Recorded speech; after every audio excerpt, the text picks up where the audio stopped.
Gays is back in the news. The left doesn't like it, even though President Clinton signed it into law in 1993. According to the Washington Post, more than 9,000 military personnel have been discharged over homosexual issues since 1997. But a recent poll in Newsweek says 63% of Americans say gays should be allowed to serve in the military openly. So Kirsten, what say you? Why is this back? Why is the issue back? It's $900 a year being cashiered out, and that's not a lot.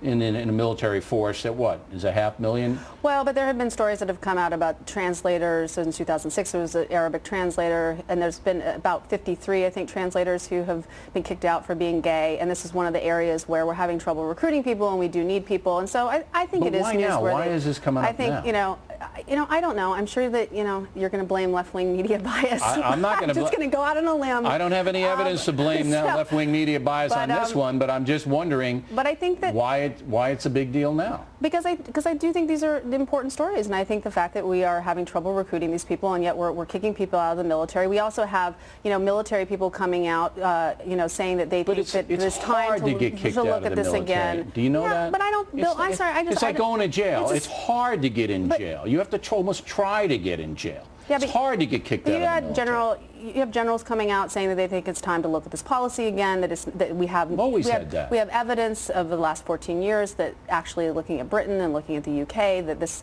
a lot of the fears aren't really founded, and that maybe it's time to look at this again, especially in light of the fact that we need more people to be doing these jobs. Michelle, why do you think it's coming out now? Well, I think Kirsten's partially right, and there have been a number of these stories about gay Arab linguists who've been kicked out solely because of their sexual orientation. And that isn't just a left-wing story. In fact, DeRoy Murdoch at the National Review has been writing about this for years, and so there has been clamor even from some conservative corners and circles to re-examine Clinton's don't ask, don't tell policy.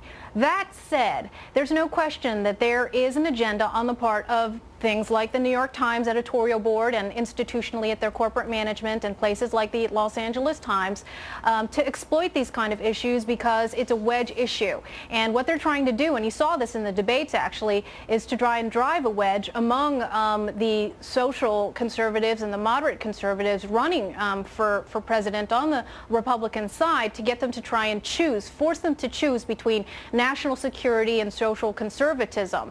And it's ridiculous to see the New York Times editorial board, this being the paper that has no regard for national security. You look at their behavior and conduct and blowing the whistle on classified programs and doing everything to undermine the war on terror, now saying that, they're fretting that, this is such an endangerment to national security to be kicking out Arab translators. Their concern in this matter is completely hollow, even though there's a point to be made about it. All right, now Peter Pace, who's going to retire, is the chief of the military. He went on and said, well, I still support no open homosexuality in the military because it's morally wrong. I thought that was a huge mistake by the general.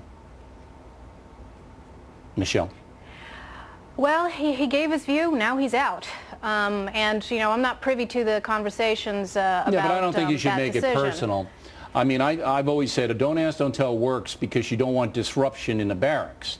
And you would have disruption. I mean, whether the New York Times will acknowledge it or not, if there's an openly gay man in a barracks, definitely could be a disruption. It just depends. Some barracks no, some barracks yes. It's better for everybody to keep that kind of stuff quiet, and I concur with that. Do you? I think there are plenty of stories, though, where you have people talking about the fact that actually it doesn't cause disruption. What can cause disruption is, for example, when somebody brings somebody in as maybe spending the night, which is one of the Arabic translators. Actually, that's why he was discharged. He was found in bed with his. No, it's a violation of the rules, and I think that you should be kicked out for that. The same way if a heterosexual brought his girlfriend into the barracks, that's a violation of the rules. The rules just have to be applied. But you don't think that there would be a morale problem at all with openly gay people in the? I don't think that their orientation matters. What I think matters is conduct, and people should be judged on their conduct. That's interesting. I'd like to take a poll on that among military people to think if they would think that would be a disruption or not. That was always a theory, that it's disruptive, so let's not have anybody defining themselves in that way. Ladies, always a pleasure. Kirsten, sorry I raised my voice a little, but it was subliminal. I hope you understand that. All right, I didn't mean to do it. Something just seized me and I couldn't help myself. Now, on Thursday, I'm going to put Michelle on